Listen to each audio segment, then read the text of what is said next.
इस वक्त मैं हूँ जया ग्रोसर में, और जया ग्रोसर मलेशिया की एक बहुत पॉपुलर ग्रोसरी चेन है। मलेशिया में करीब करीब 40 स्टोर हैं जया ग्रोसर के, और यहाँ पर आपको बड़ी मात्रा में पाम ऑयल और पाम के प्रोडक्ट दिखेंगे, और उससे आपको ये अंदाज़ा लगेगा कि मलेशिया जहाँ पर बहुत बड़ी मात्रा में पाम तेल का उत्पादन होता है, वहाँ पर पाम और पाम के उत्पाद कितने पॉपुलर हैं, कितने लोकप्रिय हैं। आइए आपको दिखाते हैं। पाम तेल आपकी ज़िंदगी में, आपकी रोज़मर्रा की ज़िंदगी में किस तरह से आपका हिस्सा बन चुका है, इसका अंदाज़ा आप इस बात से लगा सकते हैं कि सुबह ब्रश करने से लेकर रात में सोने जाने तक आप कम से कम एटलीस्ट आप 5 बार पाम तेल का इस्तेमाल अलग अलग तरीके से कर चुके होंगे। जी हाँ, ये हकीकत है, फैक्ट है।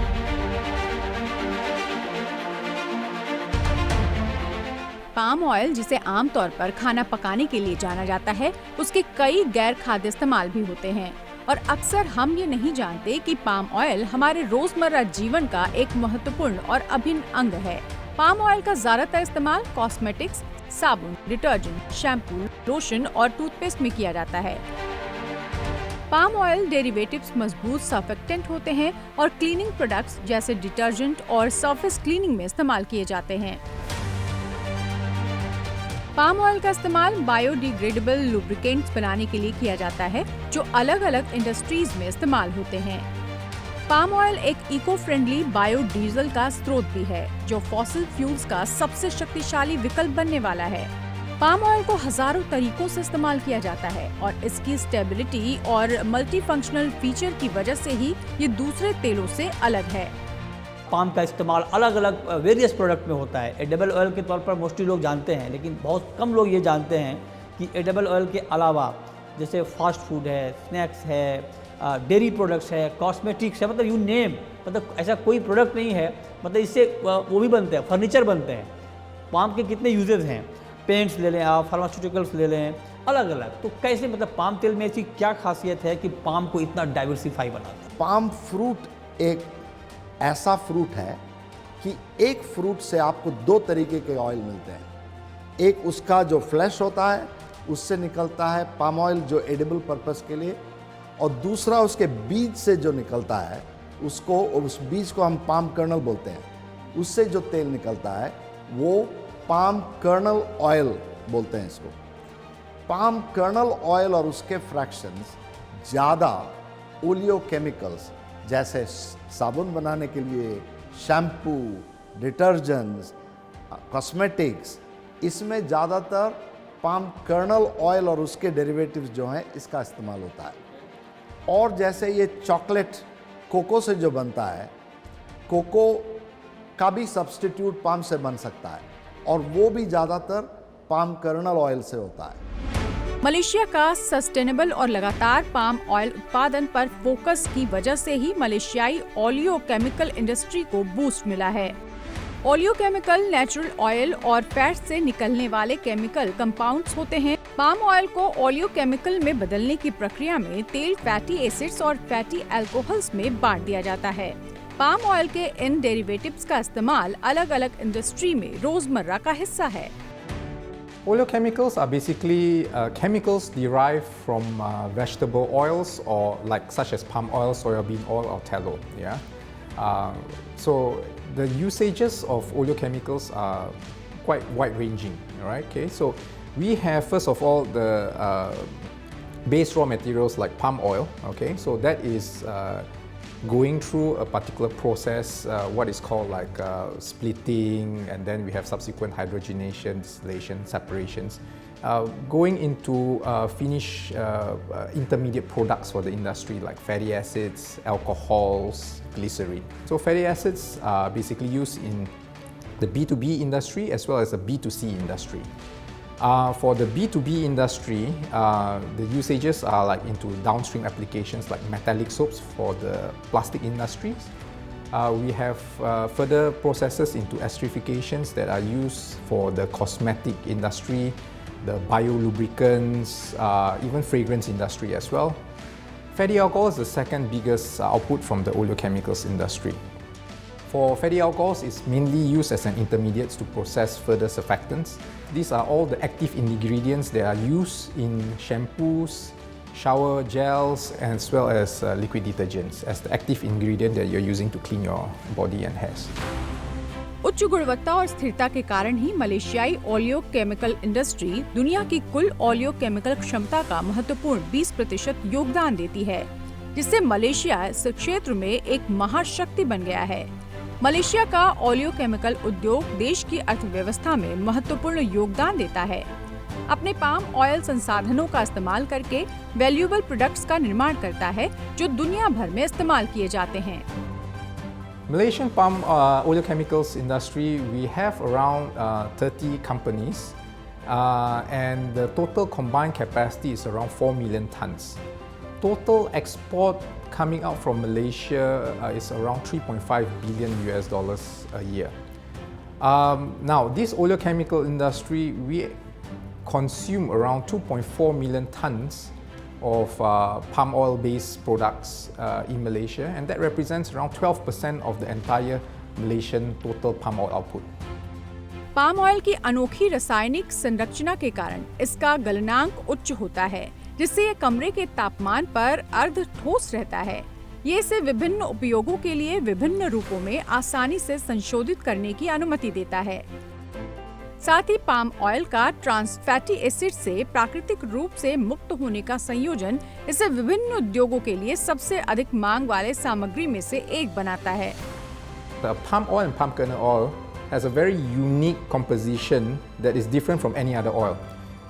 These two oils, palm oil and palm kernel oil itself, has a carbon chain composition from C8 all the way to C18, and that is why it's very suitable for wide-ranging industry, as from tire industry, from surfactants, detergents, biolubricants, a lot of applications because of its unique property. अब हम आपको palm तेल के कुछ ऐसे इस्तेमाल बताने जा रहे हैं जो देखकर समझकर आपको बहुत बड़ी हैरानी होगी। हैरानी ये होगी कि क्या पाम तेल का ये भी इस्तेमाल हो सकता है। और जैसा कि आप देख पा रहे हैं, हमारे सामने बहुत सारे प्रोडक्ट ऐसे हैं जिसको आप पहचान भी पा रहे होंगे। मैं इसको और डिटेल में बताऊंगा। ये देखिए, ये है lipstick.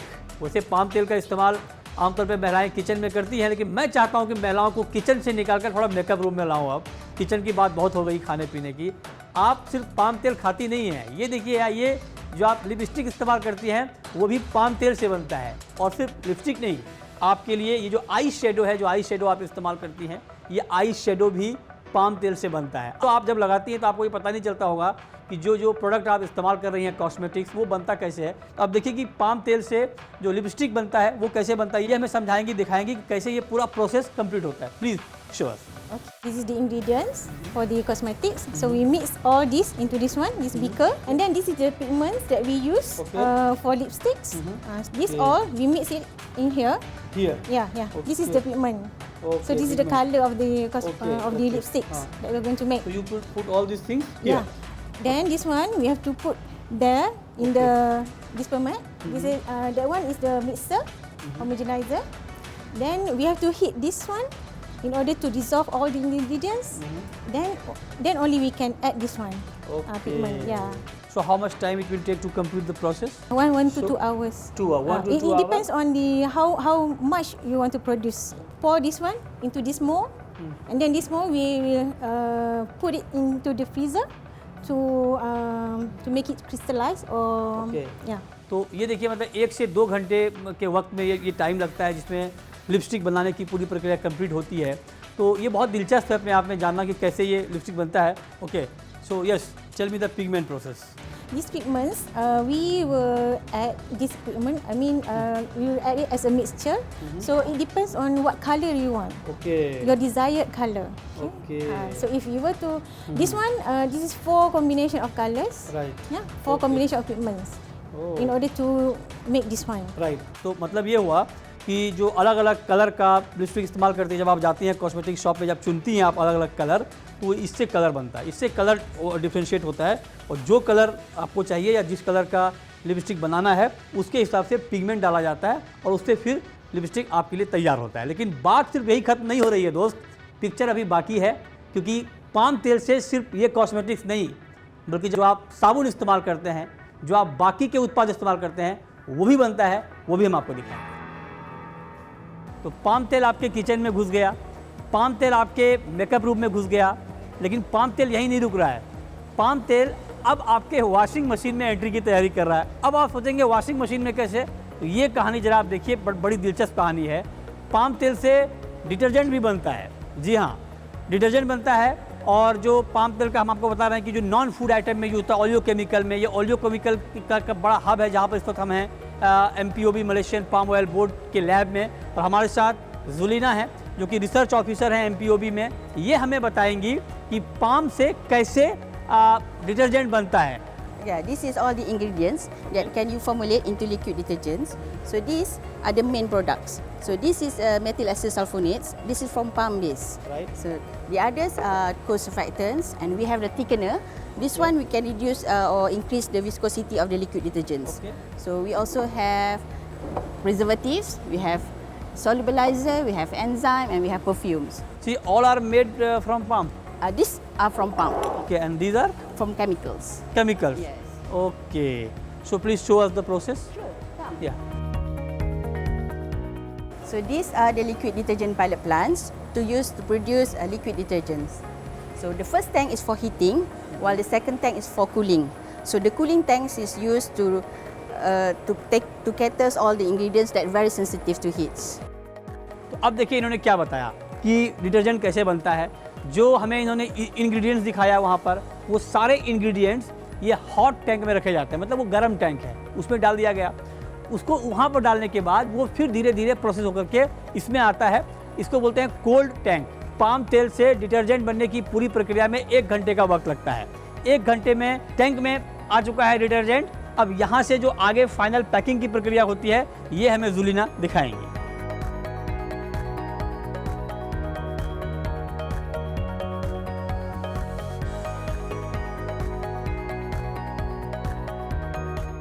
It's for me. Yeah. तो देखिए, पाम तेल से डिटर्जेंट बनने की पूरी प्रक्रिया हमने आपको बताई। अब ये डिटर्जेंट तैयार है आपके कपड़ों को चमकाने के लिए। तो हमारा मकसद ये है, ये बताने का आपको मलेशिया से कि पाम तेल सिर्फ आपके किचन तक नहीं पहुंचता है, आपकी रोज़मर्रा की ज़िंदगी में घुसपैठ कर चुका है। ये हम आपको अलग अलग इस्तेमाल पाम का बता रहे हैं, समझा रहे हैं। पर्यावरणीय स्थिरता को बनाए रखने के लिए मलेशियाई सरकार का ध्यान अटूट है। इस दिशा में सरकार पाम ऑयल से निकलने वाले बायोडीजल के प्रोडक्शन को एक्टिवली बढ़ावा देती है ताकि फॉसिल फ्यूल्स पर निर्भरता को कम किया जा सके, ग्रीन हाउस गैस उत्सर्जन को कम किया जा सके, घरेलू पाम ऑयल इंडस्ट्री को बढ़ावा दिया जा सके। इसने मलेशिया को बायोडीजल उद्योग में एक प्रमुख खिलाड़ी बनने में सक्षम बनाया है। पाम का बायोडीजल में इस्तेमाल क्यों महत्वपूर्ण है और क्या एडवांटेज हैं कंपेयर टू जो अदर फॉसिल फ्यूल हैं, उसके हिसाब से ये पाम तेल का इस्तेमाल बायोडीजल में उसके एडवांटेज क्या है? सबसे पहली बात वही है प्रोडक्टिविटी। 1 लीटर आप पाम बायोडीजल यूज़ करोगे, उसके अलावा आप सोयाबीन बायोडीजल यूज़ करोगे तो आपको 10 टाइम्स ज़्यादा लैंड लगता है। दूसरी बात यह है कि बायोडीजल एक ग्रीन फ्यूल है। सो सबसे पहली बात यह है कि ये एनवायरनमेंट फ्रेंडली है। दूसरा एडवांटेज ये है कि पाम ऑयल का जो फैटी एसिड कंपोजिशन है, इससे जब आप पाम बायोडीजल बनाते हो तो वो पाम बायोडीजल का ऑक्टेन नंबर ज़्यादा होता है। अब ऑक्टेन मतलब डीजल को जो पावर मिलता है उसको, ज़्यादा ऑक्टेन नंबर मतलब ज़्यादा पावर। ये पाम की खासियत है कि इसकी फैटी एसिड कंपोजिशन से जब पाम बायोडीजल बनता है इसका ऑक्टेन नंबर बढ़ता है। तीसरी बात यह है कि मिनरल डीजल हो या अलग सा सोयाबीन से बायोडीजल हो, फ्यूल को भी ऑक्सीडेटिव स्टेबिलिटी की ज़रूरत होती है। जब इंजन में जाकर ये बर्न होता है तो अगर ऑक्सीडेटिव स्टेबिलिटी नहीं है तो इसको ज़्यादा देर तक आप टैंक में नहीं स्टोर कर सकते, क्योंकि उसमें उसकी ऑक्सीडेटिव स्टेबिलिटी कम होती है। इसमें भी पाम नंबर 1 है। और एक टेक्निकल एस्पेक्ट पाम बायोडीजल का है, जैसे सल्फ़र की मात्रा हम कम करते हैं डीजल में, अब यूरो 2 से यूरो 5 सल्फ़र घटता जाता है तो फ्यूल की ल्यूब्रिसिटी प्रॉपर्टी घटती जाती है। उसके लिए पेट्रोलियम कंपनी क्या करती है, वो ल्यूब्रिसिटी एडिटिव डालती है, उससे दाम बढ़ता है। पाम बायोडीजल की खासियत है कि आप इसको ब्लेंड करो तो ल्यूब्रिसिटी एडिटिव के बिना ही आपका ल्यूब्रिसिटी ठीक हो जाता है। भारत मलेशियाई पाम ऑयल और ओलियो केमिकल्स का एक प्रमुख इंपोर्टर है। बेहतरीन और स्थिर क्वालिटी के अलावा मलेशियाई ओलियो केमिकल उद्योग भारतीय खरीदारों को कई तरह से फायदा देते हैं। पाम फसलों की प्रचुरता, वैश्विक मानक पर उत्पादन प्रक्रिया और फ्रेंडली पॉलिसीज दोनों देशों के बीच व्यापार को सहज बनाती हैं। और मलेशिया की स्ट्रैटेजिक लोकेशन और भारत के करीब होने के कारण ओलियो केमिकल डिमांड को वक्त पर और लगातार पूरी करती हैं।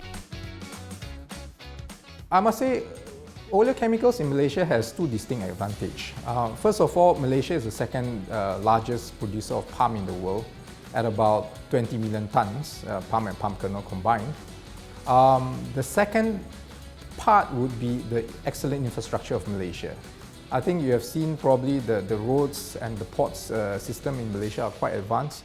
And this allows, for example, a product to be shipped from a port in Malaysia to a port in India in just about a week, right? So coupled with a very frequent sailing schedule through the Straits of Malacca, customers in India can expect to have goods delivered in a very short period of time, like 1 to 2 weeks, yeah, so that it meets their production demand, and it's construed as a very reliable supply chain. So I want to say proximity to a very large source of raw materials and excellent infrastructure will hopefully set Malaysia apart to grow its fair share of export to India.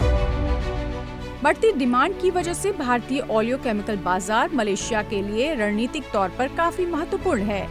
MPOC का भारतीय बाजार में high quality वाले oleo chemicals को बढ़ावा देने का मकसद काफी साफ है। इससे दोनों देशों के बीच ट्रेड रिलेशनशिप को और मजबूती दी जा सकती है। A lot of people know palm oil that is used in the food sector, but many may not be aware that it's also widely used in the non-food sector. And this non-food sector is, for example, in cosmetics. You also have in terms of making soaps, in making detergents.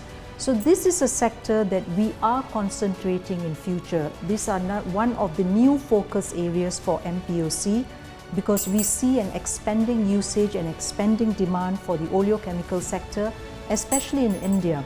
With 1.4 billion population in India, I believe the oleochemical sector is going to be one of the biggest sector for us to focus, where we are also going to see a lot of demand coming from India itself. बहुत सारे लोग सिर्फ ये समझते हैं कि palm तेल का इस्तेमाल सिर्फ खाने में होता है, लेकिन जब मैंने पाम तेल पे रिसर्च किया, मैं मलेशिया गया तो इतने सारे इस्तेमाल देखकर मैं खुद चौंक गया। तो आप जरा बताइए सर कि ओलियो केमिकल में इंडिया के पॉइंट ऑफ व्यू से पाम तेल का इस्तेमाल किस तरह से हो रहा है, और इस इंडस्ट्री में, ओलियो केमिकल इंडस्ट्री में कितना पोटेंशियल आपको पाम तेल के इस्तेमाल का दिखता है? देखिए, ओलियो केमिकल हिंदुस्तान में आज की तारीख में बहुत ज़्यादा डेवलप कर रहा है। ओलियो केमिकल के जो प्रोडक्ट हैं, इसका रॉ मटेरियल जो होता है, जब पाम की रिफाइनिंग होती है तो उसमें 15 से 20% स्टीयरिन निकलता है, जो कि हार्ड होता है। स्टीयरिन जो है वो इसमें क्या नाम ओलियो केमिकल में यूज़ होता है, और उसका प्रोडक्ट्स जो बनते हैं वो आपका सोप, हिंदुस्तान का जितना साबुन बनता है नहाने का, वो सब 90% या 95% उसमें पाम ही है। और अपनी जितनी भी बेकरी शॉर्टनिंग बनती है वो भी पाम से ही बनती है। और आपको देखिए जो स्पेशलिटी फैट्स हैं, लाइक चॉकलेट्स हुए या कन्फेक्शनरी में, इन सब में पाम का यूसेज है, और ये सब हम लोगों की रोज़मर्रा की ज़िंदगी में एक बहुत अहम रोल प्ले करते हैं।